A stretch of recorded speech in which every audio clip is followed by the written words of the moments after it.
Hi everybody, my name is Inismo and today we're just going to do a short tutorial on how to paint this donut.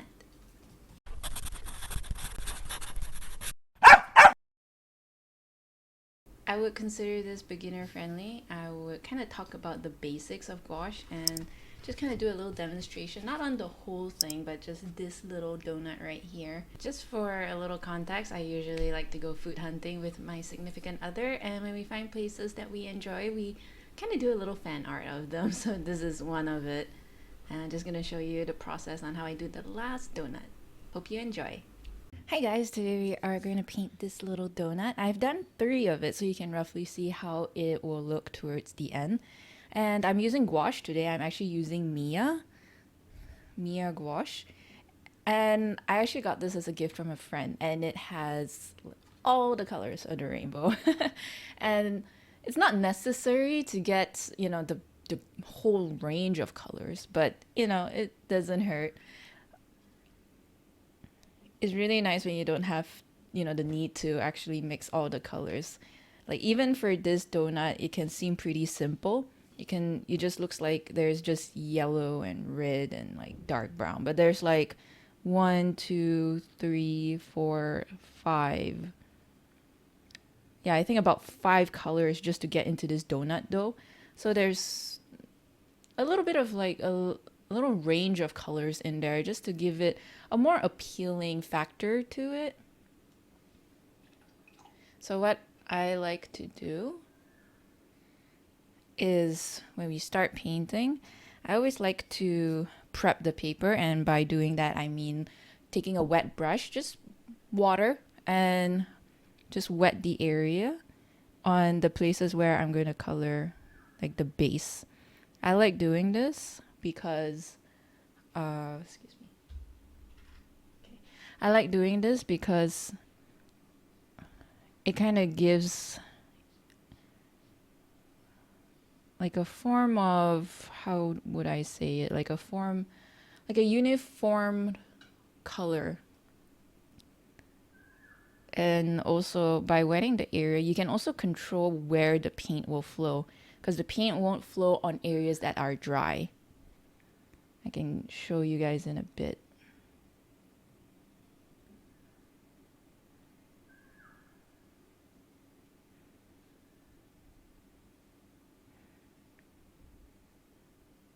It also makes blending very, very nice and flawless. Okay, so now that I've wet the area, I'm going to go with a pale yellow. So this one's a very light yellow, as you can see. Just going to take some of that and just paint all across. Now, because I wet the area, the paint is much easier to go everywhere. And it looks a little more uniformed. Like you don't really see the paint brush strokes. So it's much softer. I usually, this is one of the first steps I do when it comes to gouache or watercolor painting. I like to do a wet on wet blending first.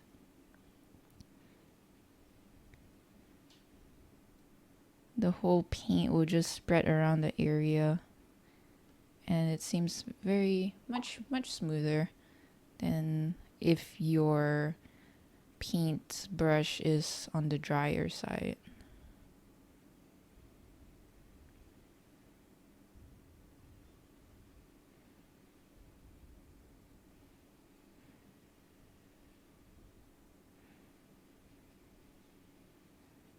So usually this is kind of the underpainting I will do. This will be the lightest part of the donut.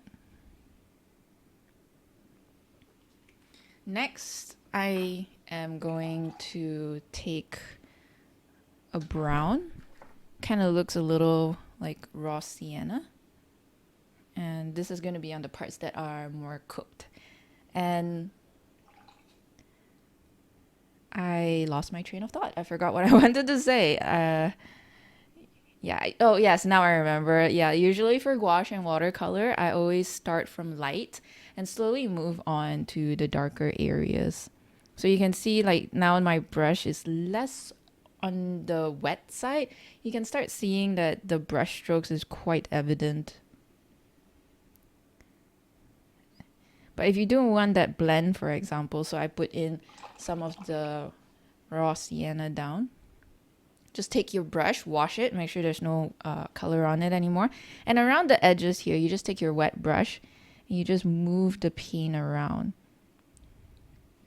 So you can see the top here. Like the top here, the top is like a very hard edge, but the bottom here, it gets much softer. So that's one of the ways to make the blending seem more flawless. Something like that. So I'm going to continue. Now this particular donut has a little bit of like icing sugar. So I'm just going to paint like really scatterly. This helps add to texture as well. And if I don't like anything, I can always wash my brush, make sure it's wet, and just pick up the paint. That's how, if you have any mistakes, it's not going to be surefire. Like it's not going to pick up all the paint and then it's going to look pure white from the like of the original color of the paper, but it does a pretty good job.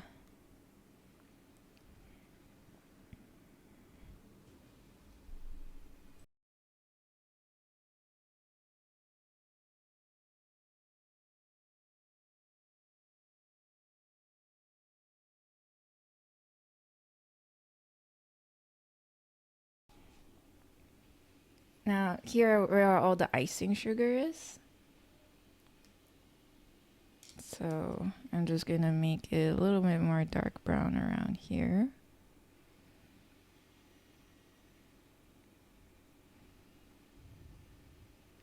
And here is where the shadow is.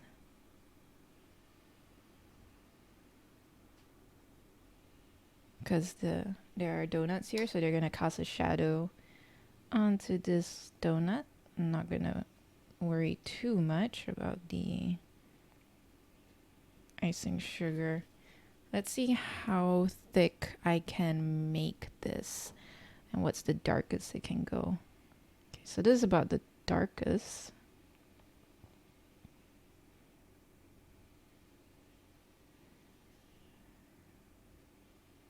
And then at the bottom here, it's gonna also be the side where the donut is cooked.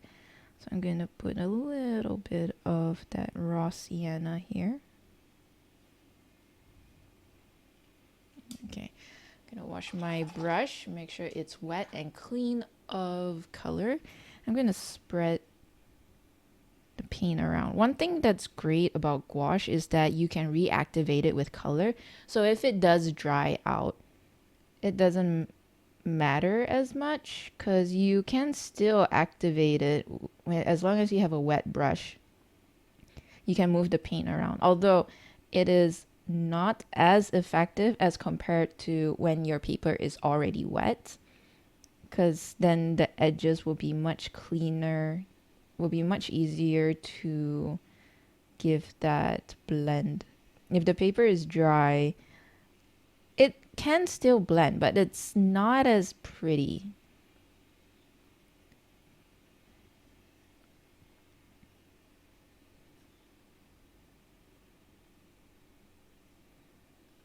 Okay. So this one here,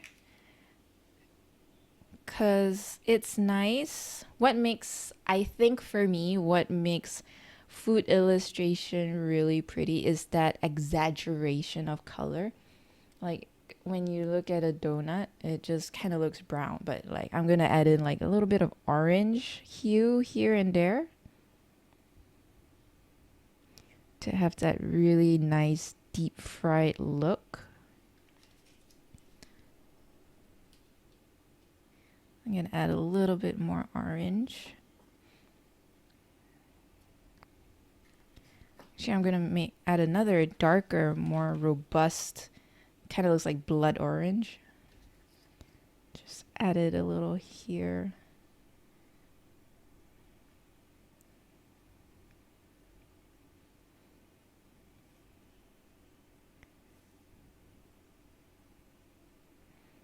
Added around here.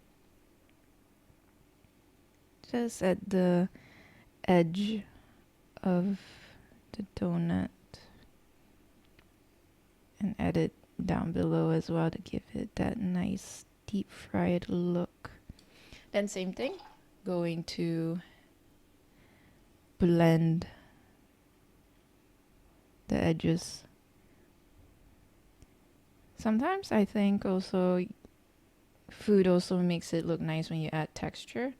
So usually for now I usually just blend, but then like maybe like over here there are like some hard edges. It's fine to just leave it like that. Because of the subject matter, it's nice when you add just a pop of texture, because you want the food to make it look like it has that crunch. When you bite into it, it's going to be crispy. You can imagine when your teeth sinks into it. I'm making myself hungry. I can also have, like, I have a darker yellow. This is like a cadmium yellow. And I can make it look a little bit more saturated at the edge here, closer to the shadows.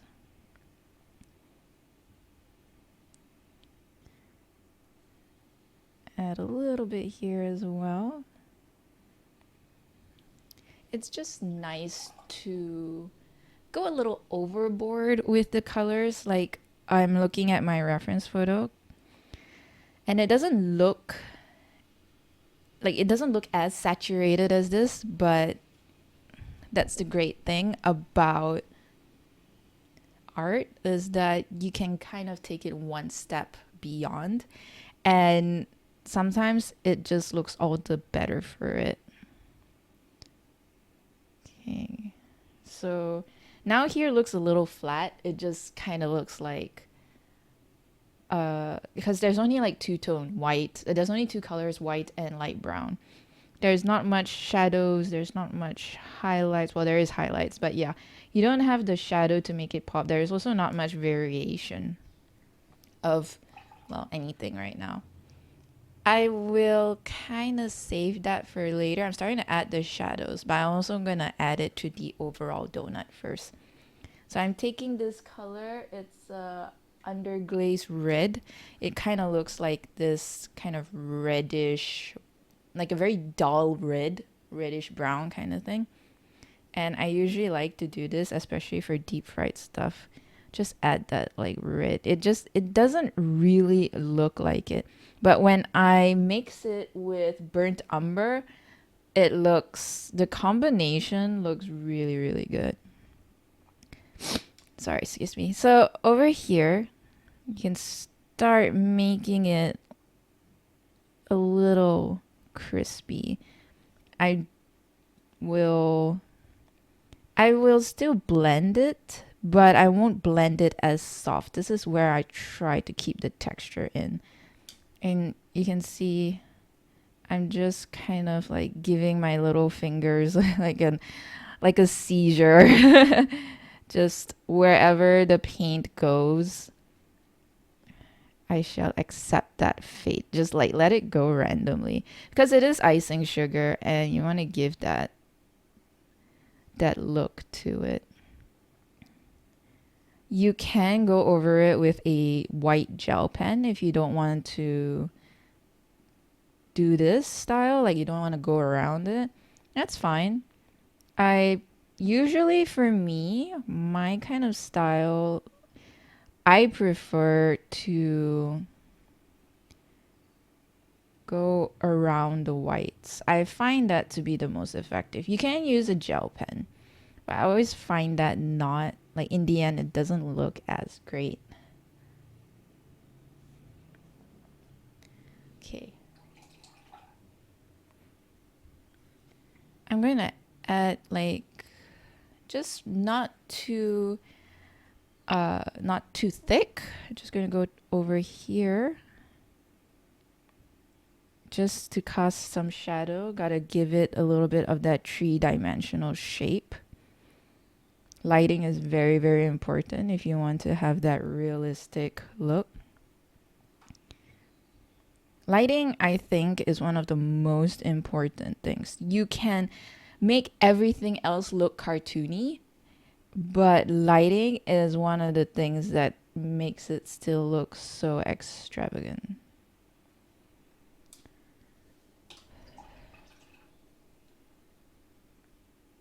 I'm also going to add this underglaze red, the dull dark red. I'm going to add it towards the shadow here so you can see it can get pretty dark.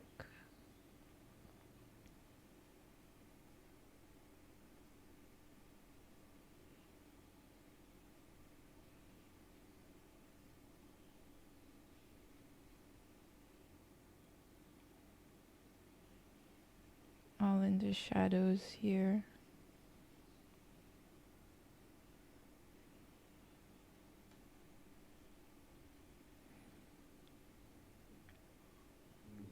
So we're just really layering colors. Oops, sorry. Sorry. Yeah, I feel like when it comes to painting, they all seem to have a very similar approach. I tend to like to work in layers, and I'm not sure you can see, like just a tiny brush stroke. One of the bristles made a tiny hairline over there.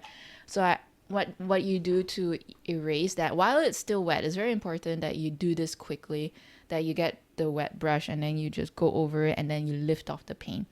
If you're lucky, you get to like get rid of everything. If you're not, it's really hard. You have to like start improvising. Maybe I'll like extend the border of the donut just to hide your mistakes. I mean, that's the thing about life, right? You make a mistake and you try your best to fix it. And sometimes if you can't, you just gotta sweep it under the rug and make it look believable. You have to sweep under a very good looking rug. So here is kind of dry. Again, I'm going to take like a wet brush to it and just go over the edges. Not going to do it too refined. Just going to let a little bit of some hard edge see through for that texture approach. And I'm going to move some of the paint on this side because of this shadow. So one thing I do love about gouache is that you can move the paint around. For example, if you don't want to take it straight from the paint itself, and you want it to have like a nice transition, you can actually just take the paint from a place that has abundance of it and you can just spread it around. It's very effective in that sense, and I like it because it makes the transition a little bit more seamless. Okay, gonna take a smaller brush now and just going to go over the sprinkles, well, the icing sugar.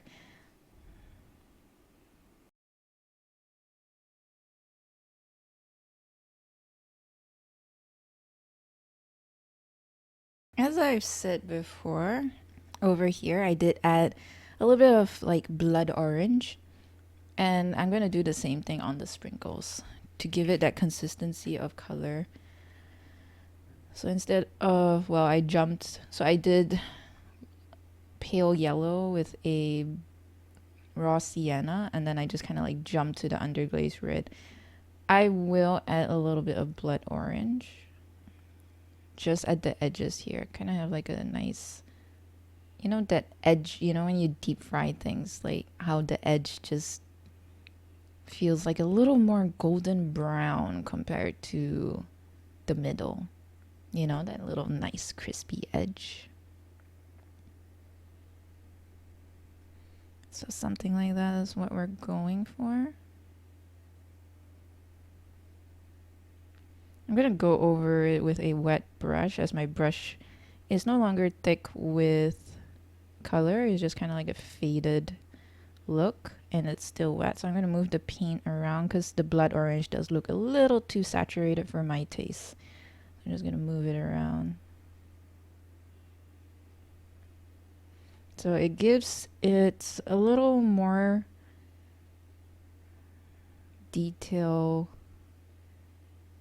like a little bit more, like there's something happening more. Because back before this, it was just raw sienna and white. So we're like introducing more colors, make it look a little bit more interesting. You know, you want people to look at this and just go, oh, yum, I wish I could bite into that right now.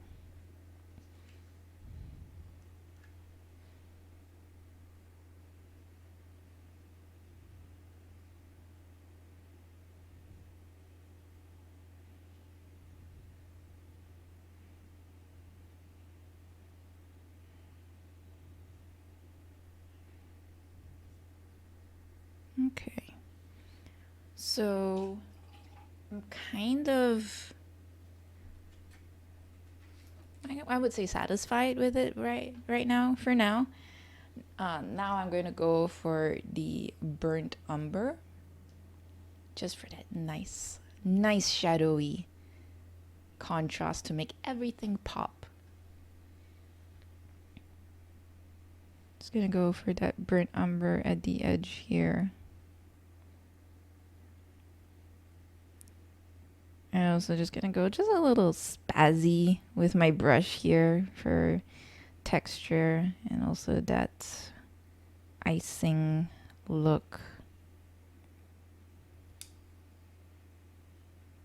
It's alright if I cover some of the white stuff, you know, just, you know, you don't want it too perfect. You also want some of that icing to look as if they're kind of in shadow. So, you know, just go with the flow. Don't have to worry about every single detail. Something like that. And just keep going. See it spread.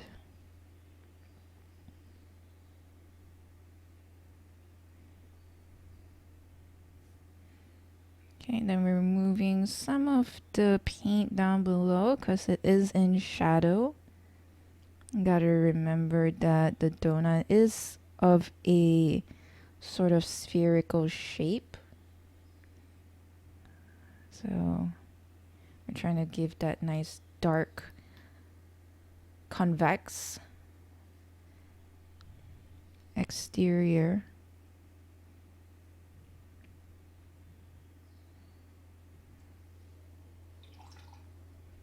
I don't like that it jumped too much from a super dark umber to a pale yellow. So I'm gonna give it a middle ground with that raw sienna. Oops, it's a little too thick for my taste. I'm gonna wash my brush a little bit. Okay, then just kind of blend everything together. So over here, I feel like I did too much with the burnt umber. I'm just going to use my wet brush and just lift off some paint. So you can see it looks a little lighter now.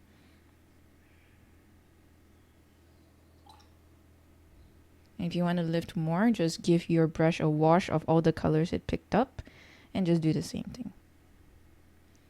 So I am going to use again the cadmium yellow because the pale yellow is looking a little too bright. So I'm just gonna blend in some colors here. Okay. It's a very soft transition, so I'm just gonna use wet brush to make the blending nice. Gonna continue with the burnt umber. You can see how the donut is slowly taking its form. Going to go over here where the 3 donuts in a row is casting shadow.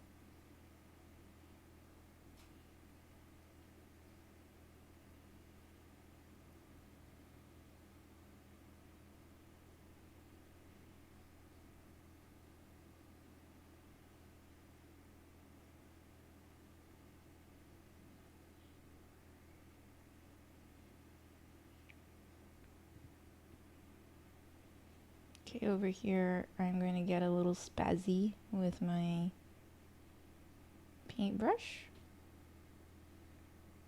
Just for that nice texture.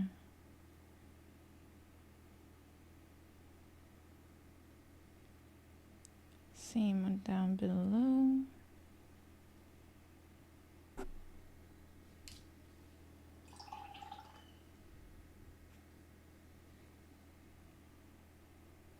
I'm going to take some raw sienna just to give that middle ground again. Make the color blend seem nicer, more appealing.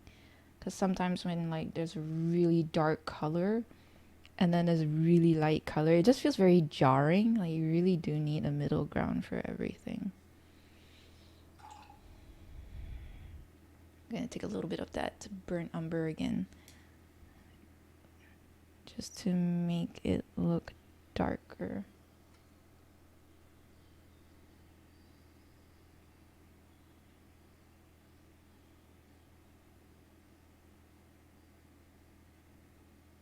Okay.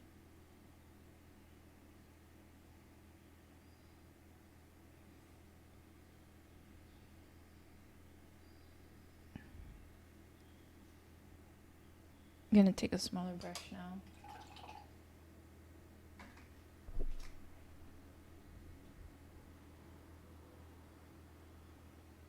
I'm gonna give an outline towards the back.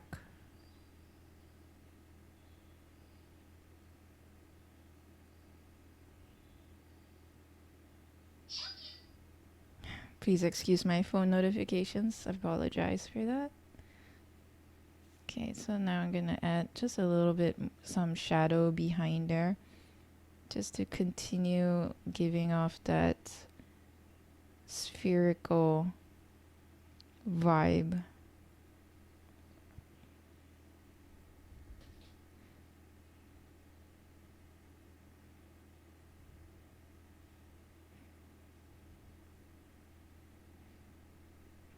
And also kind of gives it a little more shape and form, because it still kind of looked a little flat for me. I wasn't really that happy with it, so I think adding some darker tones outline as well. Like usually if you want to go for realism, an outline isn't really the best, because sometimes if you put in outlines it can look a little cartoony.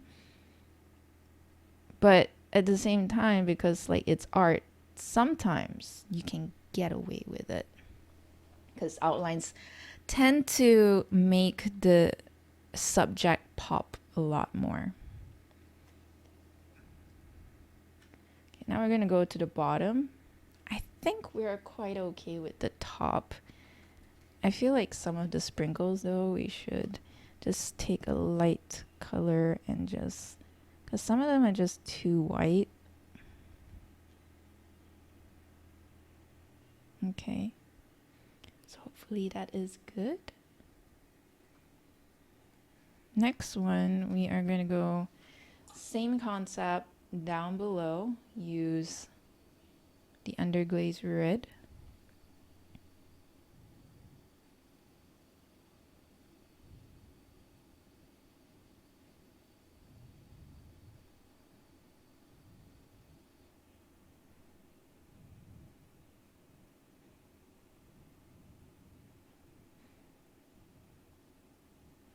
I guess like if you introduce different colors as well, it does look a little more appealing because of the whole concept of subsurface scattering.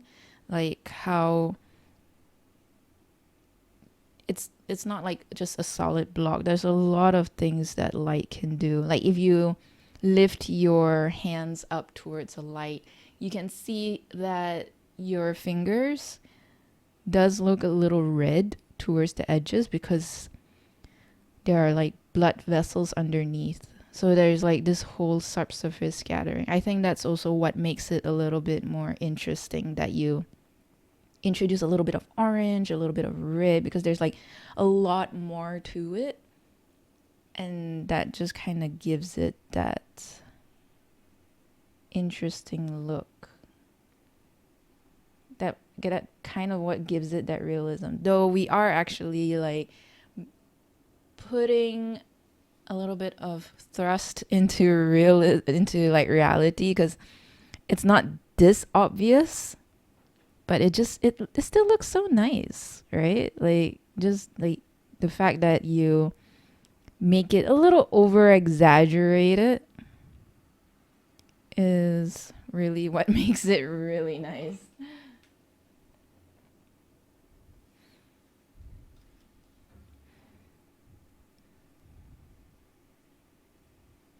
Sometimes, which is why actually, not sometimes, it's really good to learn the basics. And once you know the rules, you will learn how to bend them. That's why it's always very important to learn the fundamentals. It can be boring, can be uninteresting, very demotivating sometimes, but it's very, very important.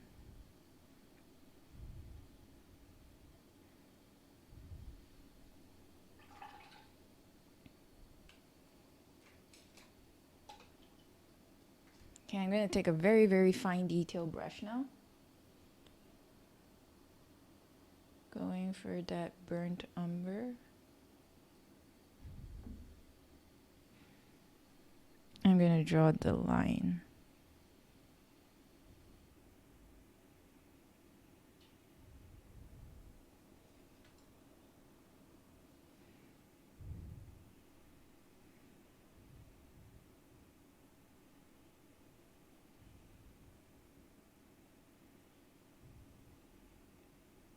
The line where the donut is just so filled with cream. Again, I'm making myself hungry. I can feel my stomach growling right now.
Last one. This is apparently peanut butter jelly. So I have, according to the reference photo, the jelly is so dark it's almost like not there. But we are not in the realm of reality. More like exaggerated reality. So I open a new one. Damn, look at that. The jelly is still fresh, my friends. Okay, we're gonna go with some raw sienna first. Just going to wet certain areas.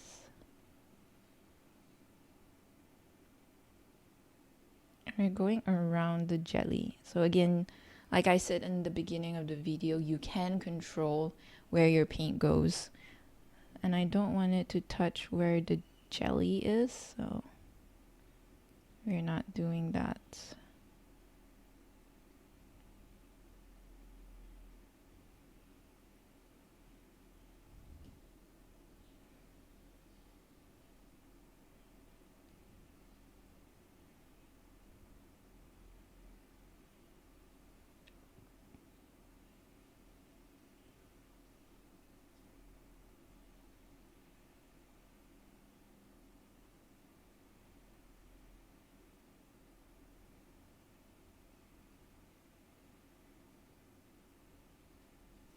So maybe I can try and make my raw sienna thick and make it darker.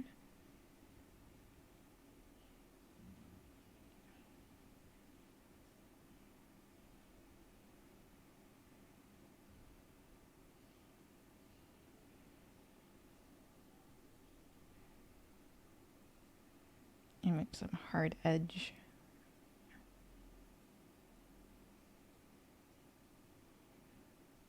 Okay. Let's go with some burnt umber for the shadows. We're not going super dark.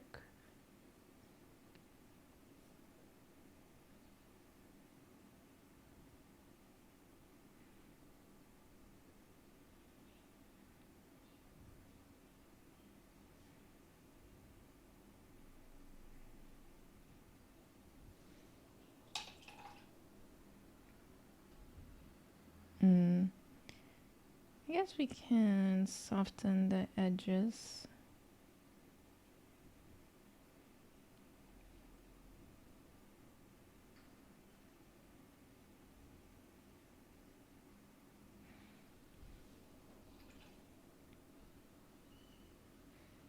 And lastly, we can do the jelly. I'm not going to wet the area this time. I'm just going to go straight to the paint. And another thing I do like about food and what makes it so nice is that shine, the highlight.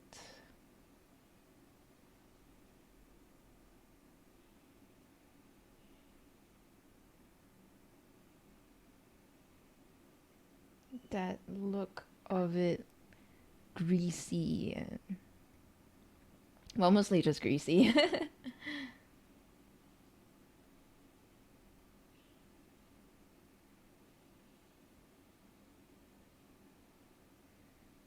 There you go. Like that greasy look. Gonna take a darker violet just to give that contrast of absolute deliciousness in that jam. But the bottom, I will just leave it light violet, so it has like a very, like a jewelry quality, if you will.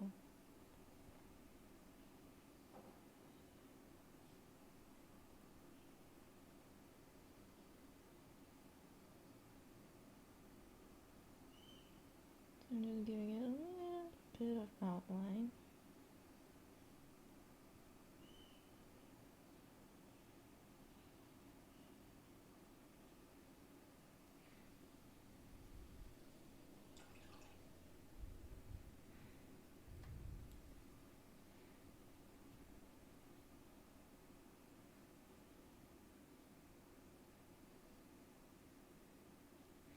Okay, and I'm gonna lastly do the burnt umber outline.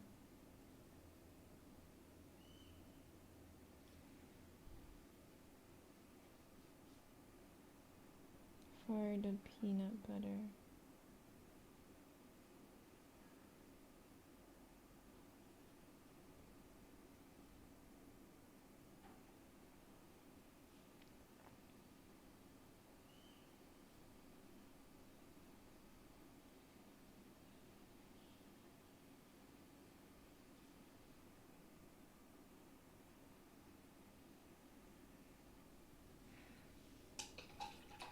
There you go. And that is how you do a donut with gouache. For those who are new to the channel, I share videos and tutorials here on YouTube, and you can find free high-resolution photo references on my Patreon site. If you like what I do and you want to support me, you can show your love over at Patreon. That's all for today. I hope you guys find that very helpful and easy to digest in what I had to say about the process. And if you enjoy my videos, it would really help if you hit that like and subscribe button and share it to your friends who you might think might find it useful. I share videos, tutorials, and reference photos for free for artists to use, so if you'd like to help and make all of this sustainable, really appreciate if you can pledge over at Patreon. I would also like to thank my patrons who have supported me over the years. Thank you so much for making all this possible. You can also join my Discord server where I'm trying to create a wholesome community, and you can also get notified when I go live on Twitch. Links are down below in the video description, and that's all for today. I'll see you guys in the next video. Bye!